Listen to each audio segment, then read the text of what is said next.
Broadcasting House. I mean, we continue our coverage of the ongoing multi-agency stakeholders forum, which is taking place here at the coast. And today the conversation has been around how to strengthen the construction industry through legal and policy reforms. And to help us understand this topic further, we're joined by Diana Watila. She's a director for compliance at the Building Inspectorate, and she's joining us now to give us more insight into this. Diana, thank you very much indeed for your time and for joining us here. Help us understand. I know there is a bill that is under consideration. First of all, give us an idea of what bill is this and what does it entail? Okay. All for you. Good afternoon, everyone. My name is Diana Watila, Director, Legal and Enforcement, National Building Inspectorate. And we are currently discussing a bill to regulate the building industry. And one of the reasons we are having a bill is to enforce quality standards.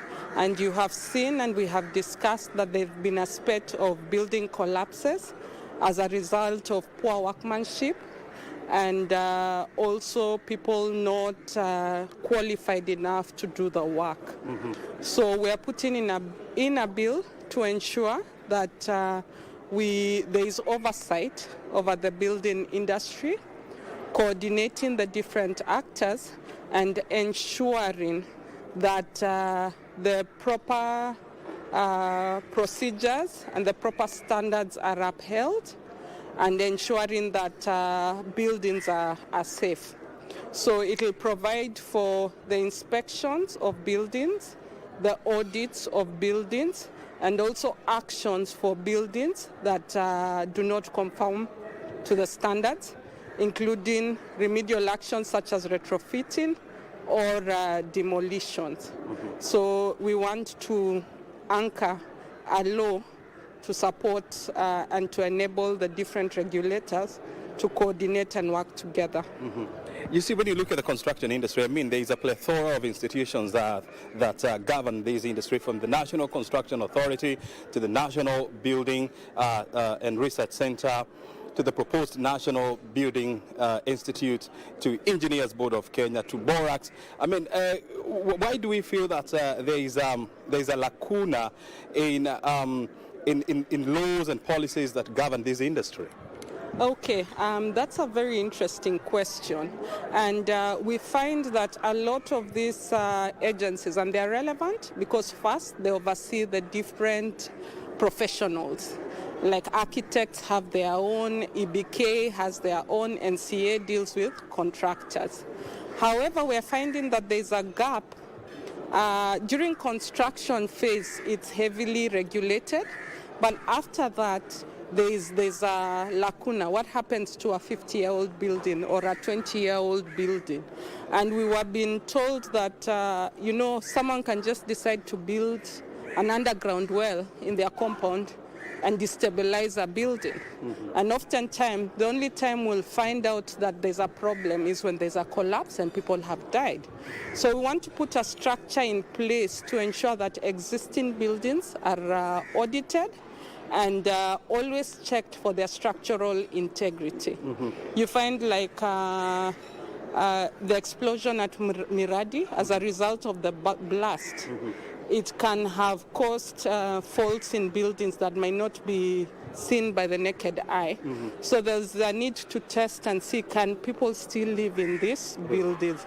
Or as a result of the El Nino, you'll find that there are places that have a high water table. Mm-hmm. And maybe water is seeping into the foundations. Awesome. And you see this building it's already standing. So for us, we hope that this bill will ensure that a house or a building can be monitored from the start and even when it's standing.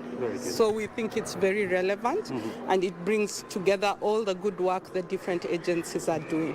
Very good. I mean, we'll keep you engaging with you and other relevant stakeholders, so that we ensure that we get more content of that bill until it finally becomes into law. Okay. Diana, your time is highly appreciated. Thank you very much. Very good. I mean, we've been talking to Diana Watila. She's the Director of Legal and Compliance at the National Building Inspectorate. She's part of the team that is meeting here at the coast to deliberate on how to move the construction industry forward. My name is O'Brien Kimani. Back to you in Broadcasting House.